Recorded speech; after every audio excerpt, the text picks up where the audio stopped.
Hi అండి, విల్వా ఫుడ్స్కి స్వాగతం. ఇప్పుడు మనము క్యారెట్ సలాడ్ ఎలా చేసుకోవాలో చూద్దాము.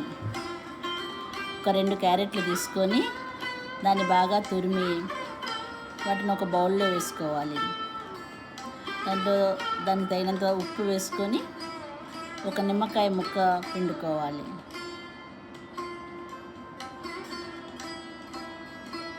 దాన్ని బాగా కలిపి అందులో కొబ్బరిని తురిమి అది కూడా కలుపుకోవాలి. ఈ కొబ్బరి వేయడం వల్ల దాని రుచి చాలా బాగుంటుంది. సో ఇది మనం అన్నంలోకి తినొచ్చు, చపాతీల్లో కూడా తినొచ్చు. సో తర్వాత ఇందులో పోపు వేసుకుంటే ఇంకా టేస్ట్ బాగుంటుంది. కొద్దిగా నూనె వేసుకొని అందులో మినప్పప్పు, ఆవాలు, కొద్దిగా పసుపు, ఒక 2 ఎండుమిరపకాయలు, కొద్దిగా ఇంగువ ఇవి వేసుకొని దాన్ని బాగా కలిపి మినపప్పు రెడ్ కలర్లోకి వచ్చే వరకు కలుపుకోవాలి.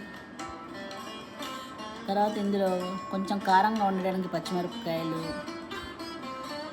మంచి వాసన రావడానికి కొద్దిగా కరివేపాకు కూడా వేసి దీన్ని మనము ఆ సలాడ్లో వేసుకోవాలి. ఇలా సలాడ్లో వేసుకొని బాగా కలపాలి. ఇది ఊరికే బౌల్ నుండి ఇలా పెట్టుకొని మనము సాయంత్రం పూట తినడానికి చాలా బాగుంటుంది. మీరు కూడా ట్రై చేయండి. బాగుంటే బాగుంటుందని చెప్పండి, బాగాలేతే బాగాలేదని కామెంట్ చేయండి. Thank you.